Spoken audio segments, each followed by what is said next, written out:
நான் போன ஷார்ட்ஸ்ல சொன்ன மாரி, நாங்க பிரைஸ் கேனியன் ஒரு இடத்த சுத்தி பார்க்க வந்தோம் இல்லையா? ஸோ, அங்க நைட் ஸ்டே பண்றதுக்கு நாங்க ஒரு ஹோட்டல் புக் பண்ணியிருந்தோங்க. அந்த ஹோட்டல் பேர் வந்து ரூபீஸ் இன். இந்த ஹோட்டலோட லாபியே ரொம்ப வித்தியாசமா இருந்துச்சுங்க. ரொம்பவே டிஃபரெண்ட்டா இந்த கவ்பாய் தீம்ல, காட்டேஜ் தீம்ல அப்படிலாம் வந்து டிசைன் பண்ணியிருந்தாங்க. இங்க எங்களுக்கு அவங்க குடுத்திருந்த ரூம் வந்து கிரவுண்ட் ஃப்ளோருங்க. அப்படியே கார பார்க் பண்ணி, அப்படியே ரூமுக்கு போலான்ற மாரி வசதியா இருந்துச்சு. முட்டுதா முட்டல வாங்க இப்போ முட்டல வாங்க நல்லா பாடுற முட்டிருக்கீங்க.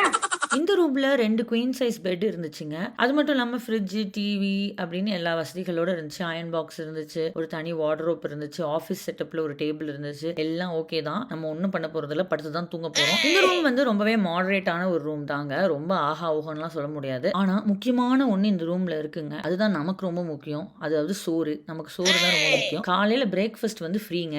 அலாங் வித் த ரூம் பே. அது போதுமே நமக்கு. சப்ஸ்கிரைப் பண்ணிடுங்க.